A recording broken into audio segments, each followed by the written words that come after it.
Caríssimos e caríssimas, bem-vindos, bem-vindas a mais um encontro, a mais uma videoaula no curso de Metodologias Ativas, os cursos de inverno 2020. Esta videoaula nós iremos dedicar para a discussão e apresentação da metodologia Team-Based Learning, ou aprendizagem baseada em equipe.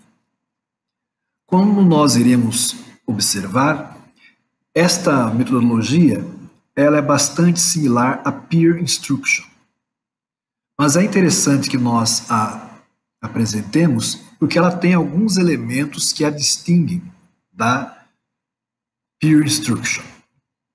E mais uma vez também nós podemos nos surpreender ao verificar a longevidade desta metodologia.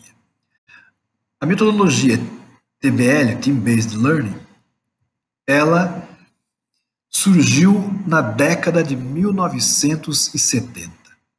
Então, aquilo que nós já argumentamos algumas vezes, que fatores mágicos teriam impedido que essas metodologias se disseminassem com mais publicidade, né? Mais conhecimento, mais inseridas nas práticas cotidianas das milhares de salas de aula no nosso país, quiçá do mundo. A gente sabe que muitas instituições, sobretudo, como eu disse, pós-graduação, MBAs, utilizam essas técnicas, essas metodologias. Mesmo organizações usam muito, com dinâmicas que passam também com recursos, as técnicas de brainstorming, usam essas metodologias ativas, essas técnicas, não é, para chegarem a resoluções de seus problemas, terem novas ideias. Então, nós muitas vezes observamos que o mundo corporativo está caminhando a léguas do mundo institucional, do mundo da academia. Claro que existem aquelas de ponta também que conseguem se sobressair, mas infelizmente grande parte das instituições de ensino, educação básica e mesmo ensino superior, ainda penam um pouco para trilhar o caminho da qualidade e da excelência na educação.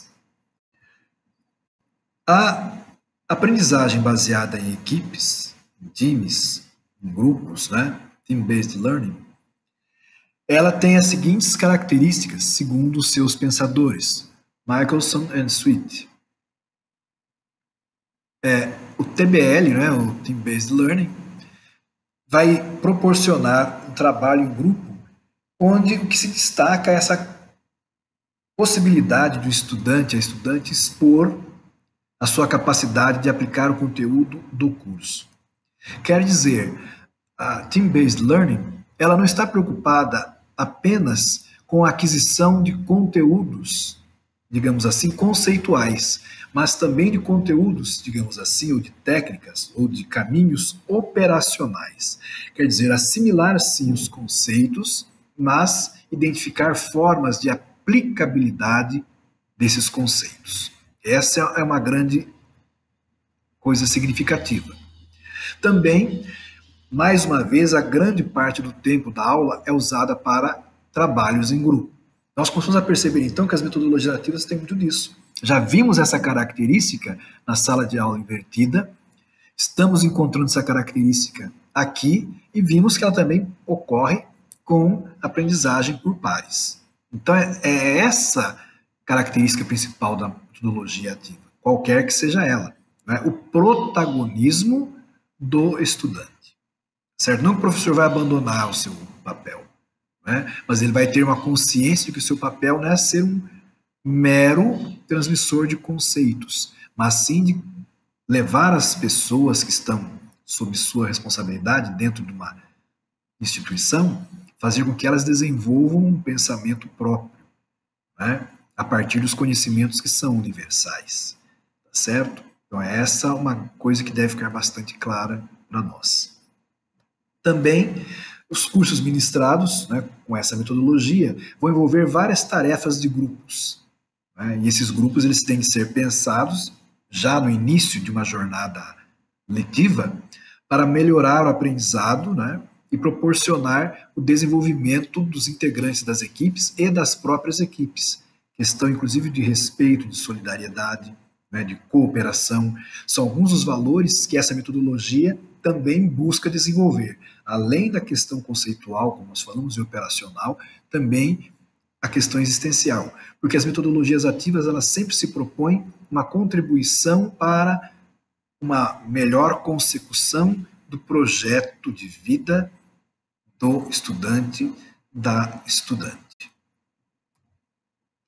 Segundo Michelson e Sweet, o objetivo principal do Team-Based Learning é, como nós falamos, ir além dos conteúdos, mas levar a que os estudantes, as estudantes possam praticar o conceito que eles estão estudando de modo a verificarem a sua usabilidade, como eles podem contribuir para solucionar os problemas, problemas que eles vão identificar, vão trazer para as instituições escolares. E a partir desses problemas, das expectativas que os estudantes, as estudantes possuem, é que o professor, a professora vai organizar o seu projeto de aula, o seu projeto de desenvolvimento da disciplina, dos conteúdos que estão sob sua responsabilidade. A visão geral, então, do Team-Based Learning é esta. Os alunos se organizam, né, estrategicamente eles se organizam para o período todo, tá, de um curso. É isso que é uma coisa interessante, né?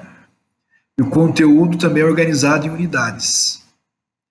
Depois, antes de qualquer início de atividade em sala, é aí que está, né? A gente vai perceber essas características aí, como da sala de aula invertida e aprendizagem por pares, já eles têm de se preparar, né? E a preparação dos estudantes, ela vai ser feita a partir de um processo de garantia de prontidão. É uma espécie de processo avaliatório, certo? Processo avaliatório que tem aí 4 passos, desculpe, sendo que um passo, o terceiro, é subdividido em 2. Então, é justamente isso. Os estudantes recebem os conteúdos que devem estudar. Ao chegarem ao ambiente escolar, eles primeiro, né, nesse processo de garantia de prontidão, aqui em inglês RAP, né, eles vão fazer um pequeno teste, né? Vão fazer um teste lá para saber se eles dominam as ideias, os conceitos-chave das leituras que foram realizadas. Isso é feito enquanto indivíduo. Depois, os estudantes vão se reunir nas equipes, nos grupos, e vão fazer o teste novamente, confrontando suas respostas com as dos demais membros da equipe. Vão tentar chegar a um consenso, semelhante àquilo que nós vimos na aprendizagem por pares, estão percebendo? Uma vez feito isso, vem o feedback imediatamente, também como nós vimos na aprendizagem por pares. Vem esse feedback imediato para as equipes, só que aí agora há um outro detalhe. A partir desse feedback, os estudantes podem tentar argumentar, o termo que ele coloca é apelo, né? Os autores falam de apelo, eles vão apelar com base em evidências, né? Quer dizer, argumentos racionais, né? Que se imponham pela força de sua lógica, não é? Eles vão tentar mostrar por que eles tentaram responder de um jeito, mesmo que aquela resposta não tenha sido a correta. Então eles vão tentar argumentar para mostrar por que errei. O meu erro ele tinha uma lógica subjacente. Então eu me perdi em algum ponto, sim, mas o meu raciocínio estava estruturado de uma forma que poderia sim conduzir a uma resposta supostamente verdadeira.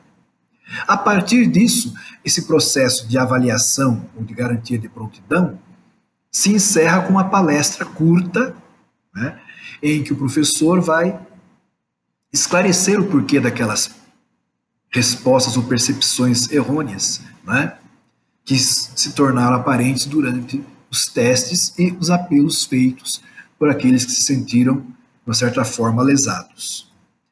E aí, então, o restante da unidade, né, do tempo que nós temos para aprendizagem é gasto em tarefas em salas de aula que os estudantes vão praticar o conteúdo do curso, já com os conceitos devidamente esclarecidos, tá certo? Em uma linha do tempo, nós poderíamos entender a sequência dessa forma.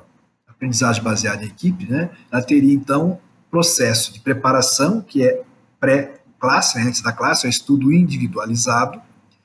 Depois nós teríamos aqui a garantia da aprendizagem, né? Como nós vimos, aquele processo de garantia de aprendizagem que consiste os pequenos testes. Aqui temos, então, o teste individual, o teste em equipe, a elaboração dos recursos em equipe, os apelos, a aula explicativa. Certo? E, por fim, a aplicação dos conceitos do curso, atividades de aplicação, assim por diante, o desenvolvimento do curso propriamente dito. Então, essas seriam as modalidades da aula. Para cada aula, uma preparação prévia, dentro da aula, a garantia da aprendizagem, a verificação do que foi assimilado ou não, resolução das dúvidas, novas atividades aplicando a problemas, né? Resolução de problemas, os conceitos apreendidos, de forma a aprofundar e viabilizar uma operacionalização conceitual. Então, as funções no Team-Based Learning são as seguintes. O instrutor, professora, né, tutora, professor, ele passa do fornecedor de informações para aquele que projeta um processo e gerencia o processo de instrução. Né? A partir do nosso currículo, do nosso conteúdo programático, nós vamos planejar e esse nosso planejamento vai nos permitir o gerenciamento das atividades ao longo de todo o processo de aprendizagem, ou o processo instrucional. Então, função minha, enquanto professor, por exemplo, ser o instrutor, o tutor, mentor, tá certo? Dos estudantes, das estudantes com os quais eu estou trabalhando. Essas pessoas passam, então, de meros destinatários passivos, né, aquela passividade lá que nós já observamos em outras videoaulas, para aquela postura de aceitar a responsabilidade pela construção do curso, pelo desenvolvimento do conteúdo, pelo aprofundamento dos conceitos. Né? E eles vão fazer isso também se responsabilizando, se corresponsabilizando pelo trabalho que as equipes irão desenvolver em sala de aula. Certo? Esquematicamente, nós poderíamos visualizar da seguinte forma. Né? Os grupos, eles são formados, né, no início do período letivo, eles vão ser responsabilizados pela qualidade do trabalho que é desenvolvido, eles vão receber constantemente feedback a respeito do trabalho que estão desenvolvendo, né? E esse feedback vai permitir que eles verifiquem, né? Consigam apreender a forma de melhor aprendizado que a equipe pode utilizar para se desenvolver, certo? Então, existem 4 elementos essenciais no Team-Based Learning. Nós vamos falar que esses 4 elementos também se subdividem em outros, mas eles têm uma característica importante que é a contínua, progressiva responsabilização dos participantes para que o resultado final possa ser alcançado de forma plena. Esses elementos são, primeiro, os grupos adequadamente formados e gerenciados. Isso é interessante, porque uma coisa que nós vamos perceber é que os grupos eles são formados no início do período letivo e eles permanecem ao longo de todo o período letivo. Então, a gente pode até pensar em cursos de graduação semelhante aos grupos de TCC, Trabalho de Conclusão de Curso. Né? Se organizam, às vezes, ali no comecinho do ano já se organizam e ao longo de um semestre, 2 semestres, aquele grupo desenvolve trabalho de conclusão de curso, que é um projeto. Né? Então, é isso que nós temos de perceber. Então, o que é interessante? Nesse primeiro momento, o elemento 1, os grupos são formados, gerenciados, com a distribuição de recursos, quer dizer, o que eles devem fazer, como devem fazer, quem vai assumir qual responsabilidade, assim por diante. a questão das coalizões, né? Evitar barreiras, porque as pessoas vão conviver. E a gente sabe que conviver, trabalhar em equipe não é fácil. Há conflito de egos, às vezes conflitos movidos por pontos de vista diferentes, né? Questão de temperamento, o ritmo de cada um. Então, há que se gerenciar muito bem isso logo no início para que se percebam os riscos dessa metodologia não funcionar. Não é? E depois a questão do tempo. O que significa isso? Perceber que a responsabilidade da execução é de cada um dos participantes, mas essa responsabilidade tem de ser uma responsabilidade real, efetiva. Dado uma tarefa, a meta e um prazo, né? A meta diz isso, tem uma tarefa com um prazo. Essa meta vai ser alcançada, certo? O segundo elemento aí é a responsabilidade do aluno, né? Tanto quanto indivíduo e também quanto participante de um grupo, certo? Que se observa o argumento que se pode colocar é aquela responsabilidade que as equipes de alta qualidade, de alto empenho, possuem. Você está aqui na escola, você está aqui na faculdade, mas isso aqui é um treino, é uma antecipação do que você vai vivenciar em uma organização, vai vivenciar na própria vida profissional. Então, a pessoa tem que ser responsável pelo seu trabalho e pelo trabalho da equipe. Isso é bastante interessante. Depois, o feedback imediato. Quer dizer, à medida que as ações vão ocorrendo, também vão sendo dadas as respostas para as correções de percurso. Porque aí também é responsabilidade do tutor, do mentor, não deixar o tempo passar, né? Quando o estrago já for grande demais. E a correção nem sempre sirva para minorar os prejuízos. Outro aspecto, o elemento 4, é que as tarefas devem promover o aprendizado e o espírito de equipe. Quer dizer, aquilo que nós estamos falando são competências que vão sendo adquiridas, não apenas competências do chá, não é? Quando a gente fala conhecimentos, habilidades e atitudes. Então, a competência nesse sentido amplo também é a questão dos valores. Então, competência entendido como conhecimento, habilidades e atitudes, isso é algo em constante aprendizado, constante desenvolvimento, tanto em nível individual, pessoal, quanto em nível coletivo da equipe. A implementação, então, da nossa aprendizado em equipe, ele ocorre com a reformulação do curso, já no início, uma reformulação do início até o fim, mas no início do curso ele já tem de ser reformulado. E ele tem de ser reformulado enquanto concepção bem antes de ele se iniciar, ou melhor, de iniciar o período letivo, para dar tempo de serem elaboradas todas as estratégias, preparados todos os conteúdos, os recursos que vão amparar a boa prática em intra e extra sala de aula. Outro passo é que o processo envolve tomadas de decisões, decidir o que é importante, o que não é, o que pode ser incluído, o que vai ser deixado de lado e assim por diante. Esse planejamento, ele envolve 4 momentos distintos.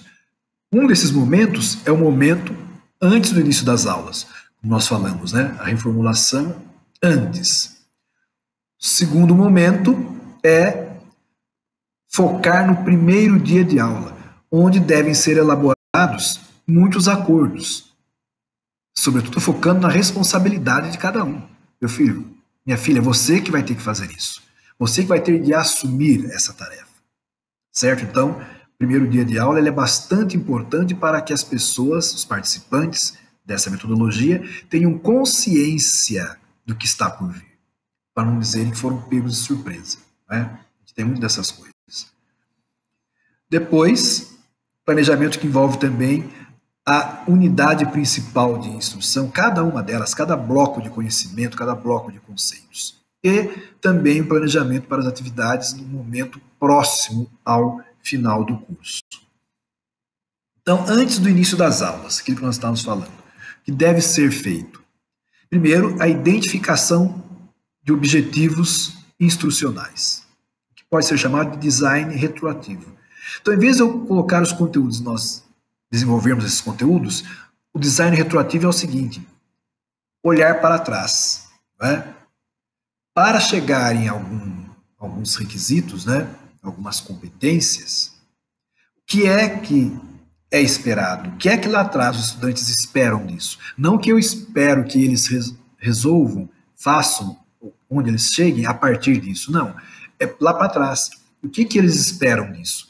Então, aí existem três questões que podem nortear a identificação desses objetivos instrucionais. Literalmente são essas que estão aí, não é? O que os alunos precisam saber para poderem realizar, né, X e X situação? Né? Eu quero que ele chegue a tal lugar, mas o que eles então precisam, com pressupostos, né, saber para chegarem lá? Ao resolver problemas, né, quais os conteúdos, que conhecimentos eles precisam ter para poderem tomar decisões corretas, né? Por isso nós falamos. Quais critérios, então, também vão servir de baliza para que nós possamos entender quando uma decisão ela é tomada adequadamente e quando essa decisão ela é tomada inadequadamente. Então são essas aí as questões que vão permitir identificar, né, os objetivos instrucionais. A partir disso que os estudantes trazem para nós, a partir de um bate-papo, né, é que nós vamos reorganizar a nosso projeto instrucional, os nossos objetivos instrucionais. E o primeiro dia de aula? No primeiro dia de aula, nós, docentes, tutores, né, da disciplina, devem apresentar os conteúdos, a estrutura do Team-Based Learning. Então, cada estudante, ele deve ter claro o que é aprendizagem por equipes. Né? Não é aprendizagem individual, não é aprendizagem competitiva, não, é uma colaboração entre membros de uma equipe. Depois, no primeiro dia de aula também a formação dos grupos. Pode ser por afinidade, né, claro, mas verificar quais são os requisitos das pessoas que estão ali, né, como que elas conseguem se relacionar para evitar, como nós já falamos, conflitos, assim por diante. Orientar a respeito do que é um grupo, como o grupo deve se portar. E também deixar claro para os estudantes que a participação é uma coisa, a nota é outra coisa. Quer dizer, não ter uma preocupação inicial com as notas. As notas, elas são uma decorrência do trabalho dos indivíduos e dos grupos. E isso é interessante, porque, por exemplo, cada unidade de instrução, ela tem vários elementos, como nós já vimos. As leituras atribuídas, não é? Os testes individual, da equipe, processo de apelação, etc, etc. Isso é bastante interessante. Mas nós vamos perceber que é necessária uma avaliação também. Então, quando se fala da avaliação, nós vamos perceber que existe aí um temor, não é? Desculpe, não é? Então, nós temos de perceber que o processo é do trabalho individual, depois discussão em pequenos grupos, discussão com toda a sala, vai crescendo, até verificarmos o real impacto na aprendizagem. Então, é isso que deve ficar claro para as pessoas. O trabalho individual está na base de todos os demais trabalhos. A discussão em grupo ela vai ser rica, vai ser enriquecida pelos conhecimentos que cada um já elaborou, reelaborou, o aprofundamento que cada um fez dos conhecimentos que eram requeridos para uma determinada sessão, um determinado tema, determinada aula, assim por diante. Certo? As atribuições devem se caracterizar pelo que eles chamam de os autores chamam de 4S. 4S, claro, porque são as iniciais das expressões em inglês, né? Significant, same problem, specific choice, simultaneously, report. Então, o que seriam isso? Que os conceitos, né, os problemas, casos ou questões devem ser significantes para que sejam dadas as devidas importâncias, né? Então não vamos trabalhar com conceitos que não tenham significatividade, né? Tem que ser significante. Então, quando nós pensamos o nosso projeto de aprendizagem, temos de pensar com esses conceitos significantes. Ademais, os trabalhos devem envolver um mesmo problema, caso ou questão. Não é distribuir aleatoriamente para cada um uma coisa diferente. Não, porque ao término, era isso que nós mostramos antes, quando há uma discussão com toda a classe, há uma contribuição de cada um dos grupos, os quais já tiveram a contribuição de cada participante. Então, por isso, é o mesmo problema. Também é uma escolha específica, certo? Cada indivíduo, cada grupo, ele é chamado, ele é estimulado a usar conceitos do curso para fazer escolhas específicas. Quer dizer, quando estiverem resolvendo os problemas, os conceitos também terão de ter uma escolha específica. Aquilo que a gente fala de especificidade, porque há uma justificativa racional. Por que esse e não aquele?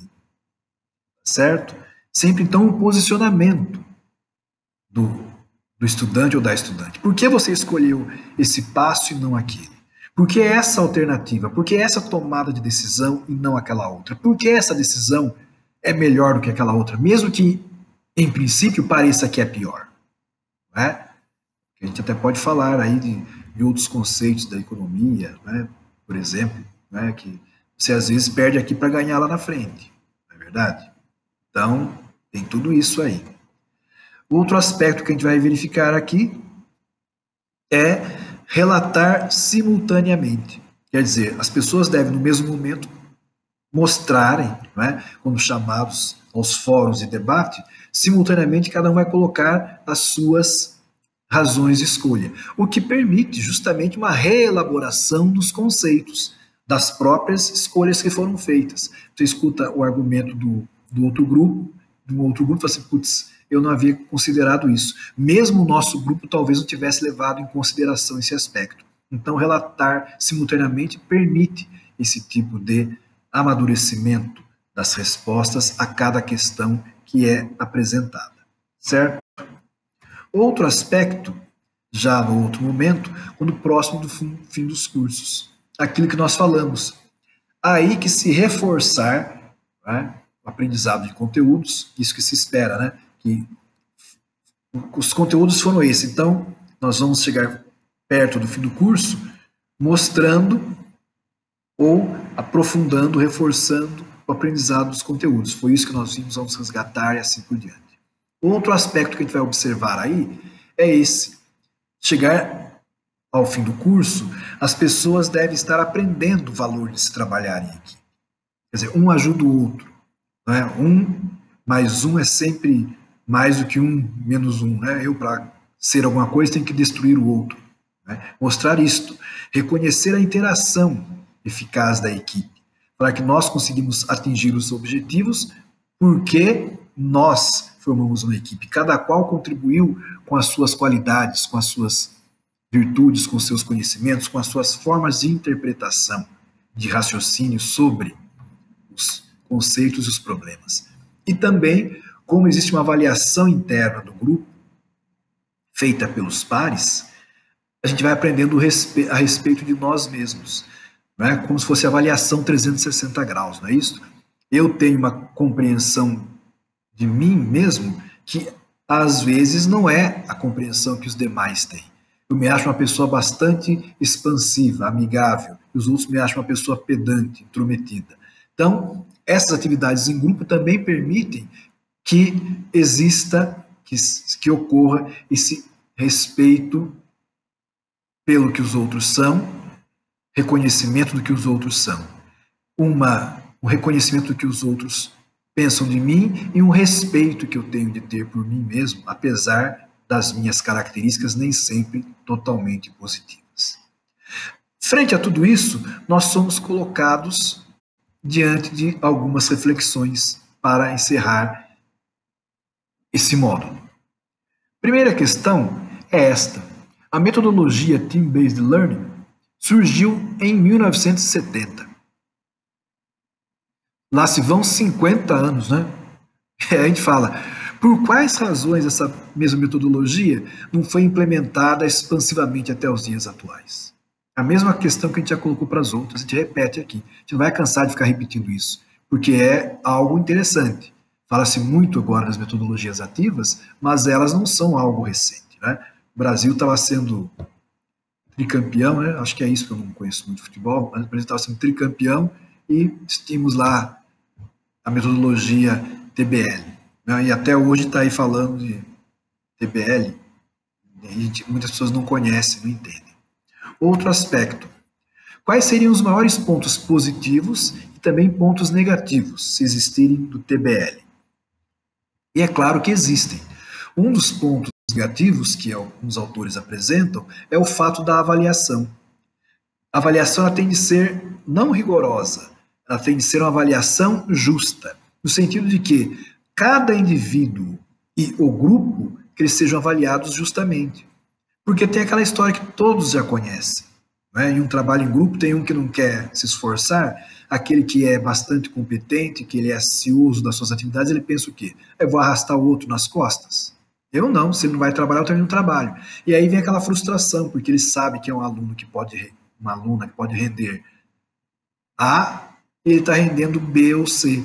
Por quê? Porque ele não quer arrastar o outro lá, que é E, nas costas. Então, como elaborar essa avaliação justa, né? Não que seja uma avaliação meramente rigorosa. Outra questão, quais relações são possíveis entre essas metodologias?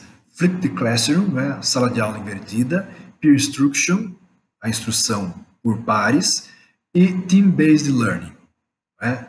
A aprendizagem baseada em equipes. Como nós falamos, elas são muito próximas, né? Elas podem interagir, e nós devemos então refletir sempre como que essas metodologias elas podem influenciar-se, intercorrelacionar, podem permitir que nós, enquanto educadores, enquanto tutores, mentores, possamos auxiliar um processo educacional cada vez mais qualificado, eficiente, eficaz e efetivo.